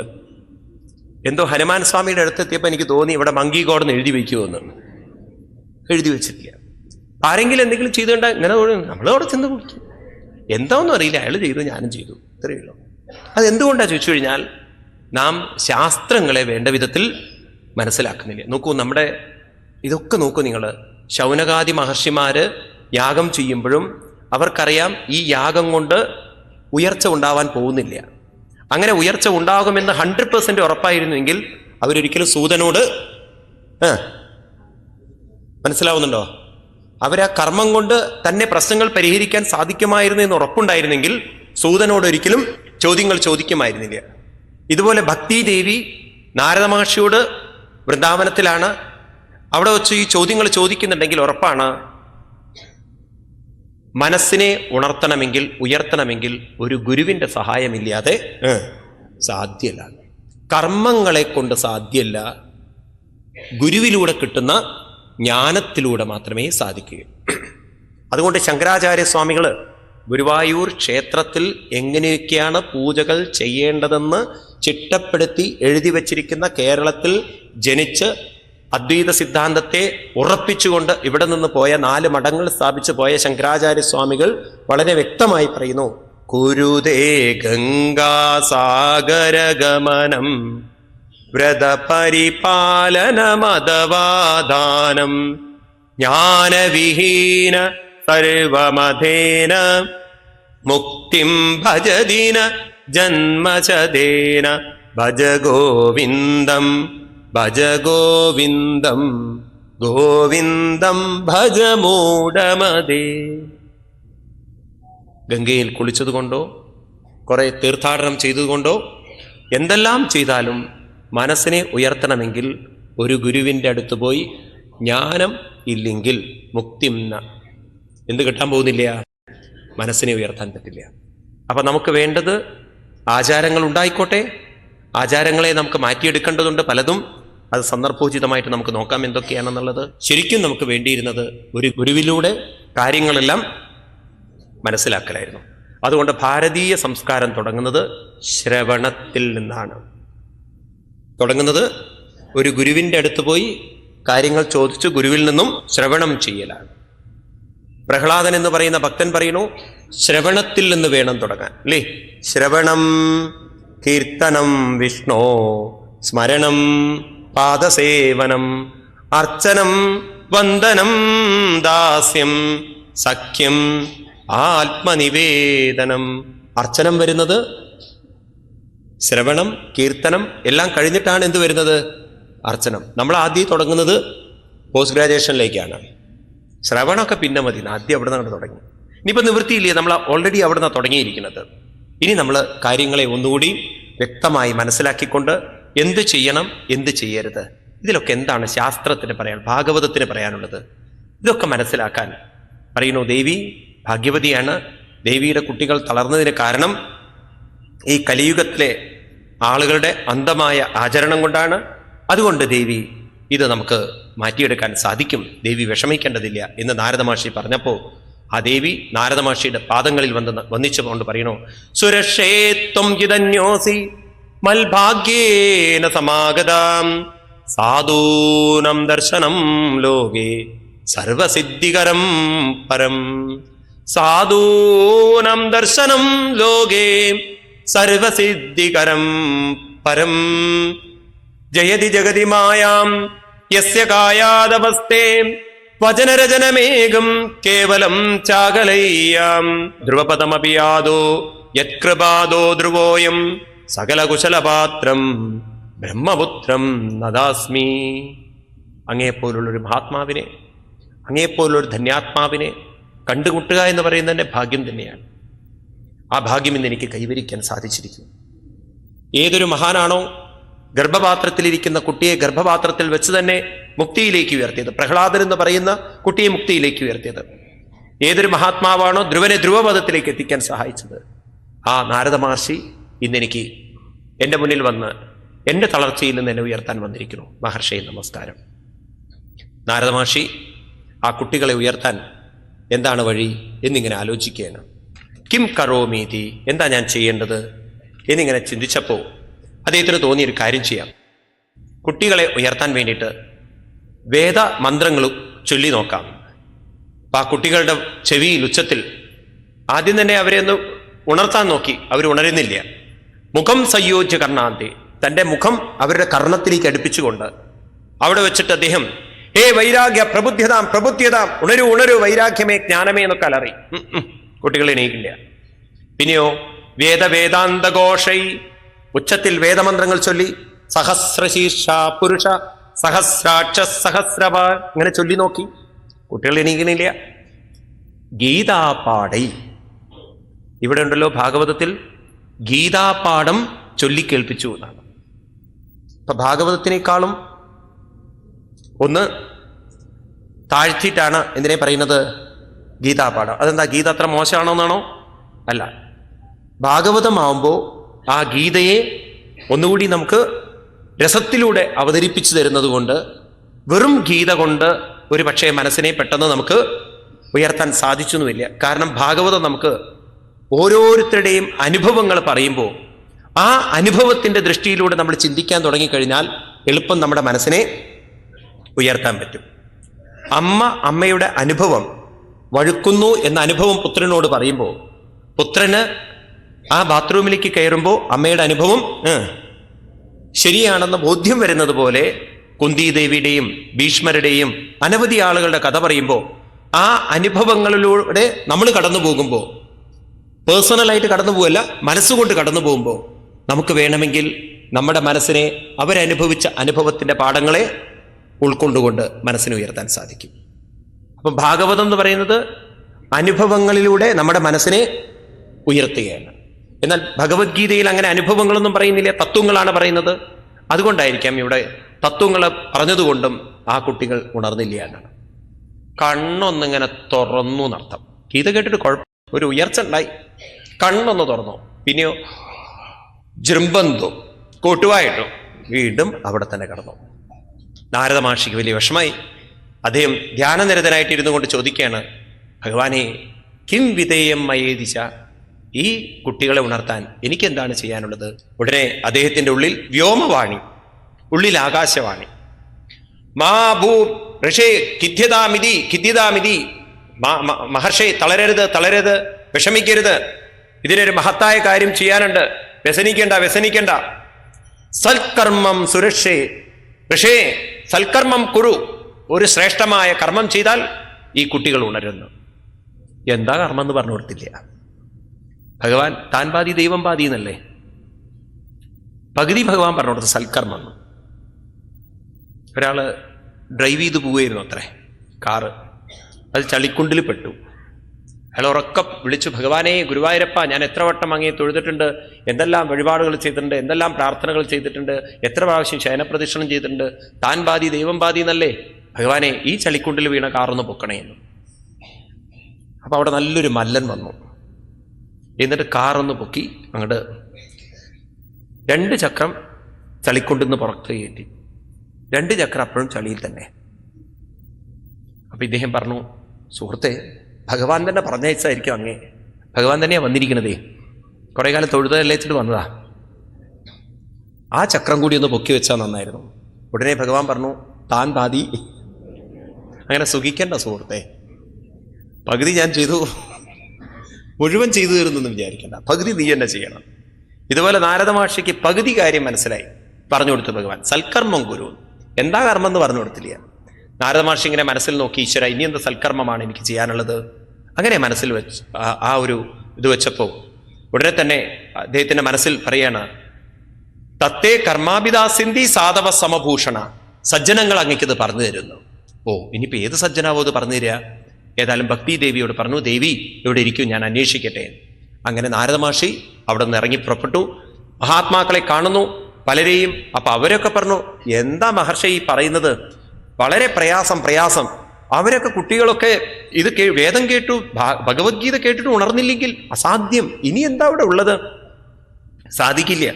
ചിലരൊക്കെ കേട്ടില്ല എന്നുള്ള ഭാവം നടിച്ചു പോയത്രേ. ചിലരൊക്കെ ഓടിയത് കേട്ടപ്പോൾ, നാരദ മഹർഷി പറയുന്നത് കേട്ടപ്പോൾ, അസാധ്യം എന്നൊക്കെ പറയുമ്പം നാരദ മഹർഷിക്ക് വലിയ വിഷമായി. അവസാനം എന്തായി, എല്ലാവരും പറയാൻ തുടങ്ങി, നാരദ മഹർഷിക്ക് പോലും അറിയില്ല എന്നുണ്ടെങ്കിൽ പിന്നെ ആർക്കറിയാം? അങ്ങനെ ഈ കാര്യം.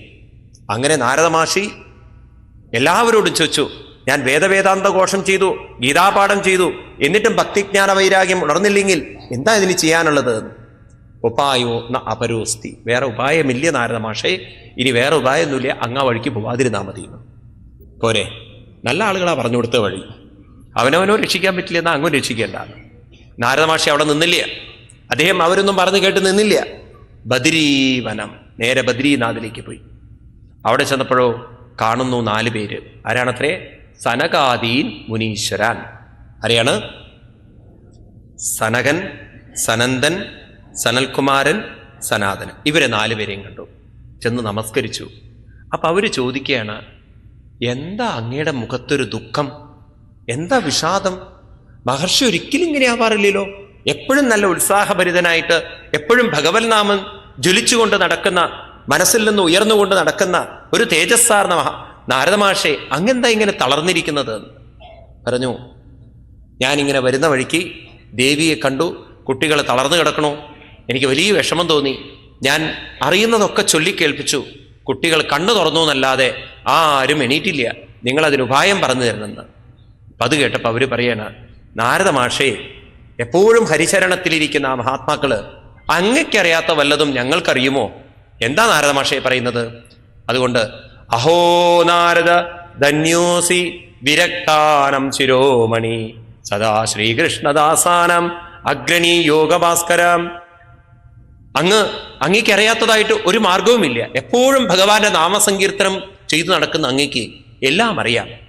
ഏതായാലും അങ്ങ് ചോദിച്ച സ്ഥിതിക്ക് ഞങ്ങൾ പറഞ്ഞുതരാം. ഇതിന് സൽക്കർമ്മം കുരു എന്ന് പറഞ്ഞില്ലേ?